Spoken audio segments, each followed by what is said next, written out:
Dracula has appeared on screen over 100 times since the death of Dracula premiered in 1921. From there, Stoker's novel has been adapted numerous times with sequels and spin-offs to those films also gaining success. From stage to television and the silver screen, Dracula and his predecessors have become icons of the horror genre. Beyond horror, Dracula has appeared in a number of comedies and westerns, solidifying himself as a film legend. Every few years, a film or TV series comes out that features the Prince of Darkness. Dracula is synonymous with vampire, and it's hard to make a Dracula feature without mentioning the character. In 1922, filmmakers did just that when they made Nosferatu, a Symphony of Horror. An unauthorized adaptation of Dracula, Nosferatu is an atmospheric German expressionist horror film that's legacy stands the test of time. Over 100 years have passed since the film's release, and it still manages to frighten viewers. Hello and welcome back to the Quiet Riot. If you are new here, I'm Ainsley and this is where we talk film, television, and media. This is a new episode of my recurring series on this channel where I discuss Dracula, adaptations, sequels, and spin-offs. Today we are discussing Nosferatu, a Symphony of Horror, the first surviving film on Dracula. So the first surviving Dracula adaptation. But this one is a little different than the first that came out in Hungary,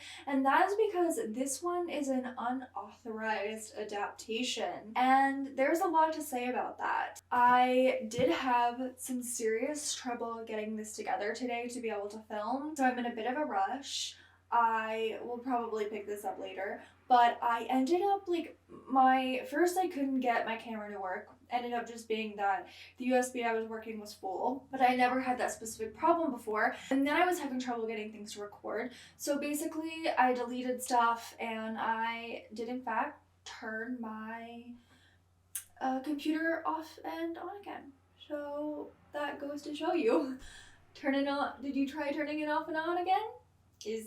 Is the best advice that you can possibly have when something's going wrong with your computer. Today's topic is not going to be the easiest to listen to at all times. There is a content warning on this, as we will be discussing anti-Semitism, particularly anti-Semitism in Victorian England, as well as post-World War I and pre-World War II Germany. So if that is something that is difficult for you to listen to, I completely understand. We will also be talking about war, the effects of it, and PTSD in some great detail, so trigger warning and viewer discretion is advised on that. Nosferatu, a Symphony of Horror, has become one of the most influential films in art of all kinds, including film. It's been very influential on various art forms, and German expression itself has been a great influence, but this film in particular has been a big influence on film noir, on horror. It's influenced cinematographers, directors, and it's just really been a big part of film history. But the film almost didn't make it worldwide. And being that this wasn't authorized by the widow of Bram Stoker, she ended up suing the studio that made it, and the courts ordered the film to be destroyed. Luckily, there were several copies that ended up making it, and the film has gone on to be an international success that continues to inspire filmmakers to this day. But unfortunately for Enrico Deckman and artist Albin Groh, who founded Prana Films, the studio that made Nosferatu, they ended up going out of business because of this suit. My bad. So they ended up filing bankruptcy because the film was not a financial success upon its release. Because they filed for bankruptcy and they did make money off the film, they ended up ordering them to destroy all of those copies. It was to make occult films.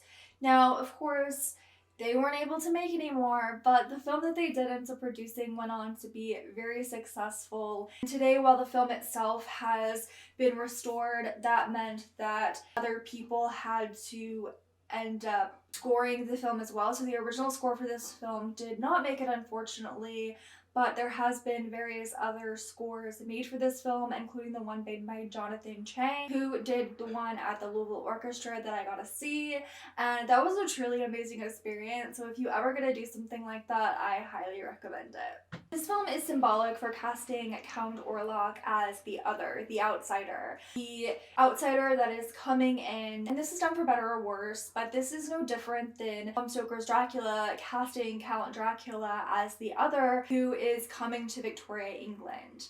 At the time that Count Dracula was published in Victorian England, anti-Semitism was on the rise, and Jewish people were really cast as the other, the outsider in people's lives in England. And a big reason why anti-Semitism was on the rise in Victorian England, but also elsewhere in the world, was because of the Damascus affair. In February 1840, an Italian monk and his servant disappeared in Damascus. Many Jewish people in the city were then charged with a ritual murder and tortured until they confessed to the crimes. And this ended up spreading across the world and through Europe, including to Victorian England. So this highly affected the anti-Semitism that was already rife there. And with Jewish people also being ran out of Poland and Russia, they were coming to England, where they ended up having great success in banking and other ventures. And so these stereotypes, these very harmful stereotypes that were already a part of historical record, that was already a big problem in Europe and all the way throughout Europe and Asia and all these places, they got a lot worse because of this thing that happened in Damascus, the fact that they already put the blame on Jewish people, and when they ended up torturing them, they did say, confess to the murder. By way of an introduction to Bram Stoker's Dracula, I want to tell my own story about being consumed and drained by the vampire. Reading Dracula for the first time years ago, I thought I noticed something about vampirism that had been strangely overlooked by critics and readers.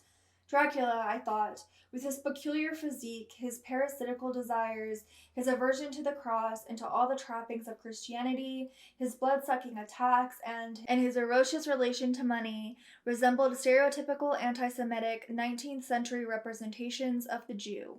Subsequent readings of the novel with attention to the connections in the narrative between blood and gold, race and sex, sexuality and ethnicity confirmed my sense that the anti-Semite's Jew and Stoker's vampire bore more than a family resemblance. The connection I had made began to haunt me. I uncovered biographical material and discovered that Stoker was good friends with and inspired by Richard Burton, the author of a tract reviving the blood libel against Jews in Damascus. I read essays by Stoker in which he rallied against degenerate writers for not being good Christians. My conclusions seemed sound. The vampire and the Jew were related, and monstrosity in the Gothic novel had much to do with the discourse of modern anti-Semitism. In the novel, Stoker describes a character as this. We found Hildesham in his office, a Hebrew of rather the Adelphi theater type with a nose like a sheep and a fez. Arguments were pointed, and with a little bargaining, he told us what he knew. One of the reasons I love to study film and look into the historical context of it is because there is a lot of historical context. Film is inherently political, as are books and other forms of art, and that is something that has brought me personally to want to study these things and really look heavily into them. And when you read the way that Stoker describes things, and then you get to know him a little better, and then you get to know what was going on in Victorian England and worldwide at the time, and you know about the Damascus affair, and you really get to see a little bit more and get to know Dracula himself and the world that he exists in a lot better. And I still find Dracula to be quite an interesting book and an enjoyable one to read. And the historical context behind it doesn't necessarily make that worse. It makes me a lot more understanding of history at the time and history in Victorian England and the people who lived there, for better or worse. Nosferatu is no different than its predecessors, particularly when it comes to Bram Stoker's Dracula. While it is believed that there was no intention for this film to be anti-Semitic, it is an adaptation of Dracula, and it also was made in a post-World War Germany in which people were becoming increasingly anti-Semitic because they were blaming Jewish people for the problem that Germany was facing, as Victorian England did years prior. Nosferatu features features harmful stereotypes. These include the appearance of Count Orlak, who sports a hooked nose, bald head, and long fingers. These traits were often used in stereotypical caricatures of Jewish people. He has been compared to a rat, something Jewish people have also been compared to, and the bringing of the plague through rats can also be seen as anti-Semitic due to the belief that Jewish people, by anti-Semitic people, are said to be disease-causing agents. In the novel, Dracula does not bring forth a plague, has furthered the belief that Nosferatu in itself is an anti-Semitic film, that these anti-Semitic undertones were more due to the fact that anti-Semitism exists and that these were historical aspects of anti-Semitism, and that F.W. Monroe, the director, and others involved didn't intentionally do this. Monroe, who directed the film, himself was a gay man, a marginalized person in Germany, and it is said that he really connected with the Jewish struggle. And you can be obviously a part of a marginalized group and still be prejudiced towards other marginalized people, but just due to his relationship and other reasons why these certain things were probably put into the film, it makes it be more possible that anti-Semitism was not an intention by the director, but was something that was just magnified due to the existence of anti-Semitism and those specific stereotypes. Others have noted that Realtor Knock is a Jewish man and a conspirator of Orlak. Many anti-Semitic conspiracy theories have placed Jewish people in similar roles. Knock's actor, Alexander Grenache, is Jewish in real life. While the film may not have been made with this intention, it is understandable that aspects of the film may be hard to watch for Jewish audiences. Many stereotypes become part of people's subconscious, and it may come through in their work. This is why it is always good to be aware of your work and how it could depict people badly.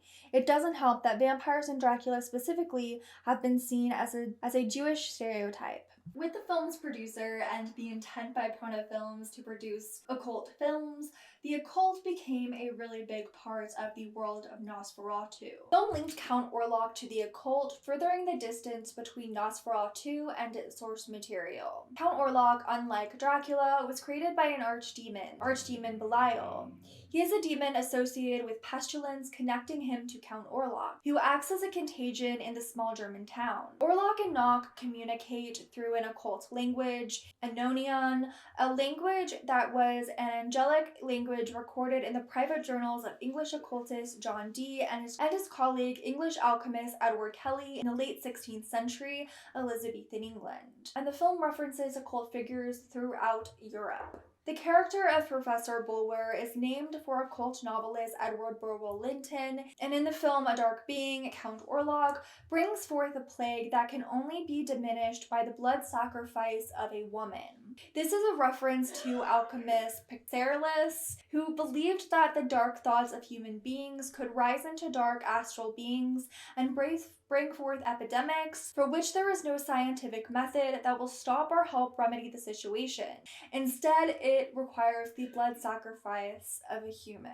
Dracula was very much inspired by Vlad the Impaler, as well as having some other inspirations, such as that queen who would allegedly bathe in the blood of virgins to keep her youth, and so there was a very more like a human aspect to the character of Dracula, wherein Count Orlak, his entire existence seems to come from occultism and being based more so on this creation from the underworld. Now, both the film and its source material has a bit of a religious text to it, more of a Christian text when it comes to Dracula due to the specific beliefs of Stoker. Nosferatu itself leans more into the occultist and the pagan side of things. The war experiences for Murnau Gra and Orlak's actor Max Schreck inspired the making and overall execution of the film. Albin Gra, the producer, became inspired to make a vampire film after meeting a farmer in Serbia and having him tell him that his father believes him to be undead, or the father believes himself to be undead. Actor Max Schreck had spent a considerable time in the literal trenches of World War I, and a lot of the experiences that soldiers have in trenches is quite dastardly for a number of reasons, and with that can come illness and a number of things that have played a lot of inspiration onto the film. And considering the fact that he was acting a certain way, a lot of people seem to think that he has PTSD, which in itself heavily inspired the performance of Count Orlak. Director Murnau was interned as a prisoner of war following a crash, and aspects of his story, including the bringing of the plague, can be traced to the various sicknesses that have spread during the war and the destruction that it caused. Made in between World War I and World War II, prior to Hitler's rise in Germany and after the destruction of the First World War, Nosferatu has come to be seen as an allegory for the destruction of war. For the estate agent, things are going horribly as he enters the house of Nosferatu. Back in Germany, his fiancée is worried about him. She's waiting for his letter, and he ends up sending her a letter as he had promised, and she finally receives it. From sickness to fear and grief and destruction, World War I is seen on our screen as the effects of Orlak spread. Occultist Lottie Esner wrote, "Mysticism and magic, the dark forces to which Germany have always been more than willing to commit themselves, have flourished in the face of death on the battlefields." Producer and occultist Alban Grau noted the link between war and vampires. The monstrous event that is unleashed across the earth like a cosmic vampire to drink the blood of millions, and I see that very much as how war is something that destroys people across all continents. It is a very destructive in both someone's physical and mental health, their physical being in its entirety, and the way vampires spread, and based on, oh, you bite someone, they either die or get turned into a vampire, and the cycle just continues. Since the film's release, many critics have linked the diseased rodents to the transmissible sickness associated with trench war. Rats flourished in the trenches. Ernest Jones noticed in his psychoanalytical study of nightmares proliferate in periods of mass contagion. I never realized this honestly, but it makes a lot of sense when you consider how certain works have become quite popular amidst war and also amidst the times when we began to truly see the effects of it. In the last year of the war, the Spanish flu spread across Europe, causing a pandemic. The influence of this can be seen in the spreading of the plague once Orlak arrives in Germany.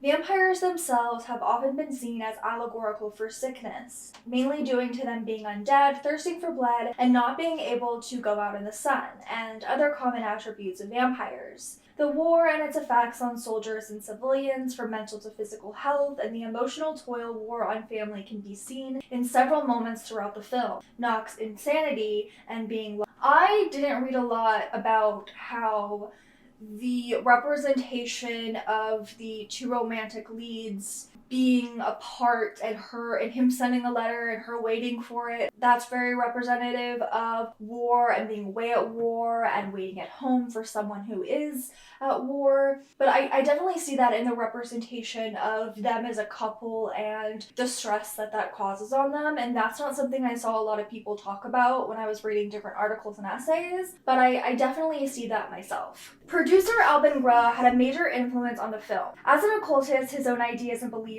played a huge role in bringing the character of Count Orlak to life. The experiences of director F.W. Murnau and Orlak's actor Max Schreck played their own roles in bringing the world and characters to life. Experiences of war by Grau, Murnau, and Schreck helped to build the world that Orlak inhabits. There is no way of knowing if anti-Semitism intentionally played a role in the creation of the film, but it is easy to decipher that war and its effects did play a huge role in the film's creation. The othering of the character can be seen as a reference to and the embodiment of the other. Xenophobia, anti-Semitism, and homophobia, among other things, could have played a role in creating Nosferatu. The place in which mythology blooms always plays a role in the legend's birth and depiction. For vampires, war, death, and disease and destruction play a role in the spreading of their legend. So it does with Count Orlak, a manifestation of the effects of war, the sickness that spread in the trenches, the fear of the outsider, and the uncertainty after the war. It is all there in Nosferatu, a symphony of horror.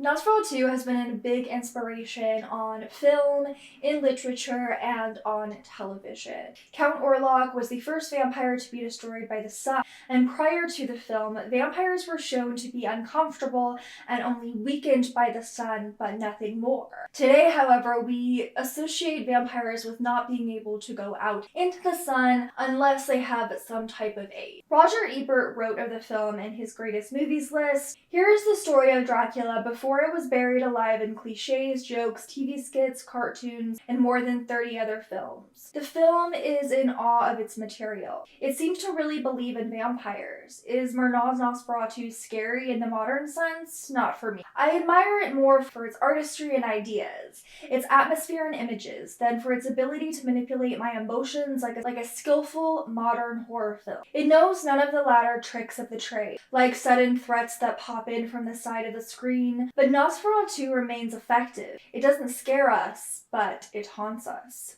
There's a particular moment that I remember being scared of when I accidentally saw this film for the first time as a kid, and I had only saw like a small portion of it. But when I got to that moment watching it as an adult when we went to the little orchestra, I still jumped a little bit. The anticipation of the character of Count Orlak coming to Germany and he's going to bite this woman's neck and he's causing chaos. Natural anticipation that comes with horror, and that is something that Nosferatu did so well. The 70s production of Salem's Lot, adapted from the novel of the same name by Stephen King, took inspiration from the vampire's design of Nosferatu. In the novel, the vampire did not resemble Count Orlak. This design was used again in the 2024 film adaptation of the novel. In the Tale of Midnight Madness, the Season 2, Episode 2 of Are You Afraid of the Dark, there is a special screening of Nosferatu. Count Orlak comes to the screen. Now, the exact look of that character is not 100% what it was in the film, or at least kind of how I believe it to be, and I think a big part of that is just because of the actor who is portraying them. But I remember this episode, watching it as a kid. I don't remember how I necessarily felt about it as a kid, but that episode still holds up for me. The 1979 adaptation of the novel and the remake of the 1922 film that utilized the names of the characters from Stoker's novel. The 2024 film by Eggers is an adaptation of the original film, keeping the names from the film. Shadow of the Vampire, released in 2000, is a fictional account of the making of Nosferatu. And fun fact, William Dafoe portrays Shrek in The Shadow of a Vampire, and he is also going to be in Nosferatu, released this year on Christmas Day. Nosferatu, a symphony of horror's legacy, lives in horror, film noir, and the stylistic choices of cinematographers. It's hard to imagine how the landscape of cinema would be affected had the film been destroyed as it was ordered to be. Nosferatu, an archaic Romanian word believed to mean the offensive one, may not have been the first horror film ever made, but it created a market for the genre.